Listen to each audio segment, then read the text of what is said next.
John with Eastern Hot Rodder, and today I have a treat for you. A lot of you guys have watched the short on this particular 66 Chevelle. This is the one that has the factory COWL PLENUM Air kit on the 396. That was on our short video that went to a whole bunch of you guys. And this GTO is owned by Ed Ash as well. This is two of the cars from his collection that we're going to share with you today.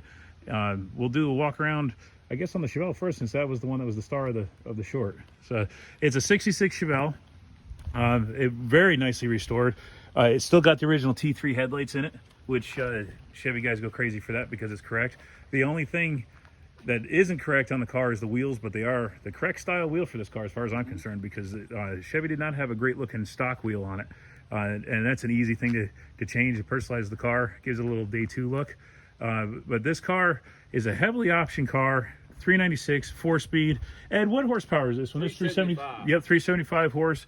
It's still got the stock Muncie shifter. Is it an M21 or M20? Do you know? I don't know. Okay. I really don't know. And it's beautifully restored interior. I mean, this car, black on black, is really tough to beat. You know, it's really just, and you can see me in the paint there, unfortunately.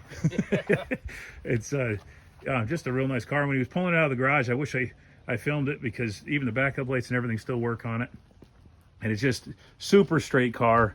I know you guys all liked it in the short video, so I want to give you guys a little closer look at it and show some of the stuff that's on it. It's got is it AM, FM radio, or just AM? AM. Yeah, I didn't know did they even have FM in 66 yet? I'm not sure. I don't know. I don't either. Can you open the hood? Sure. Watch this, John. This is what I love about it. Comes up on no kid, I've never had an old Chevy that did that. So there it is, guys. This is a COWL PLENUM Air induction system. This was, a lot of people saw that on like the Z11 Impalas. Some of the later Camaros and stuff had that with the Z28 option. This is the first and only time I've ever seen one on a Chevelle. I searched it. Ed told me this was, told me about it when he got it, and I've never seen one. And when I was searching it, it was like an $85 option. I think you could get it like a over-the-counter option. And I think they didn't sell a lot of them because you probably made more horsepower changing the carbon intake than you would the COWL PLENUM Air. And at $85 back in 66, that wasn't chump change. So but I mean, look, he's got the chalk marks on the firewall, the stamping on the wiper. I mean, this is beautifully restored. Actually, technically it's over restored, because this is nicer than they ever left the factory with. When it came out of the factory. Yeah. It's, what else can you tell us about it?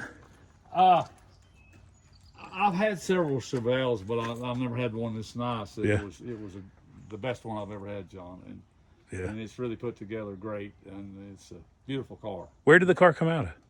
Tennessee was it really? I don't know what town it was at, but it was in Tennessee car. So. Yeah, whoever did the work on it was just done a great job. Yeah, it's absolutely beautiful. It just looks so stock and everything. This is just a really well done. Runs good, drives good. It's a great car. Yeah, it sounds nice. It's just really a beautiful example of a 66 Chevelle. And so when I went to talk to Ed about getting a closer look at this Chevelle and sharing some more of the details with you, he said, well, I got another one I got to share with you. He goes, I just got this one. And I said, oh yeah, what's that? He goes, man, it's a heavily documented 69 GTO Judge. And that's the one we're going to go take a look at now. And it's carousel red, which Chevy guys know it as Hugger Orange. It's orange. And it's the Judge package on it. And again, just like the Chevelle, the only thing that I think is not stock on it is the wheel and tire package. But they're a good stock style, and it looks fantastic on the car. So these are 17-inch US mags. They look similar to the stock Pontiac wheel. And 17 is a good size. You start getting bigger than that on a muscle car, and it starts to get that rubber band look.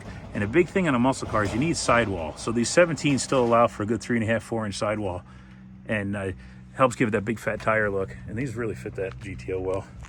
Beautiful Ram Air package on it and everything.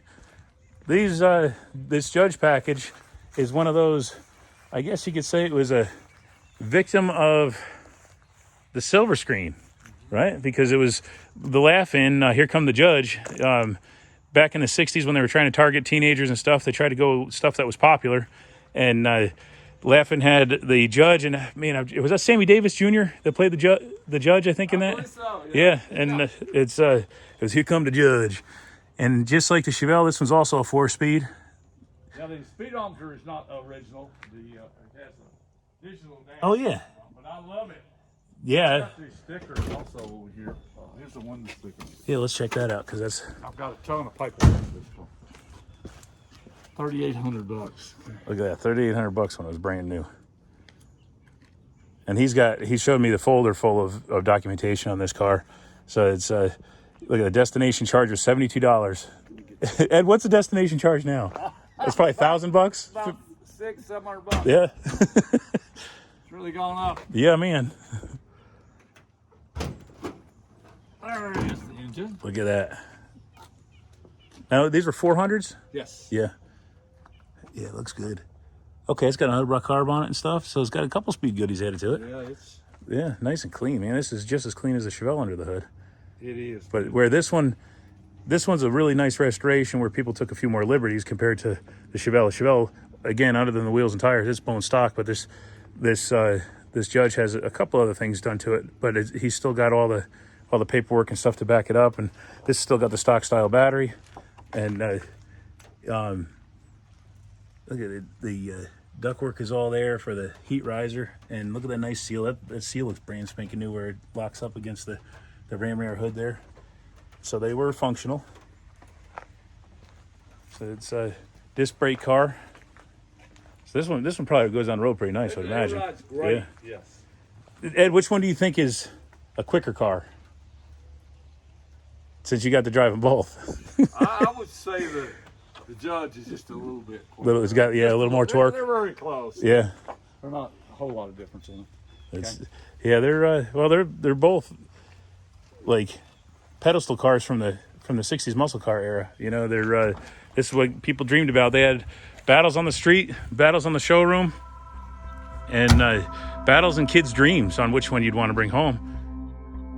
I don't know if you guys ever saw Dazed and Confused. The opening scene of that movie is playing Aerosmith's Sweet Emotion as a orange GTO Judge comes rolling in the parking lot, and it's just a great scene. There's a bunch of other muscle cars in there.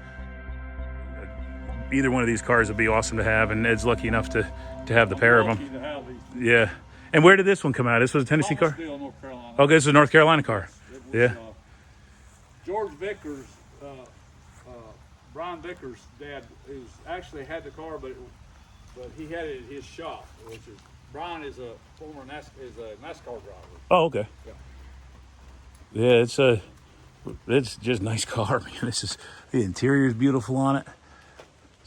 Looks brand spanking new, but looks better than new. Just both these cars look better than new.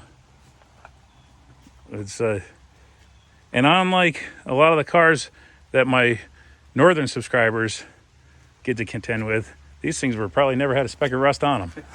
Yeah, that's true. That's true.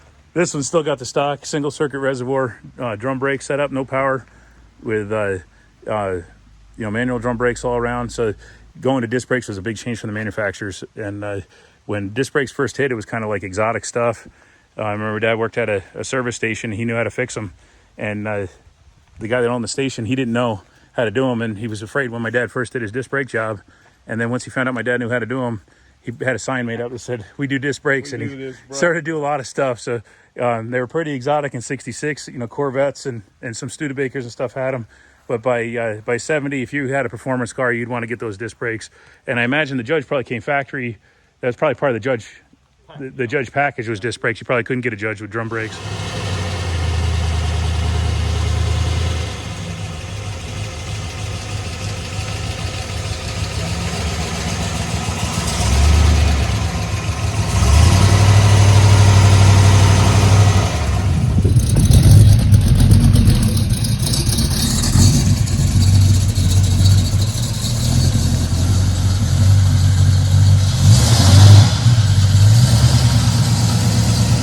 There you go, guys.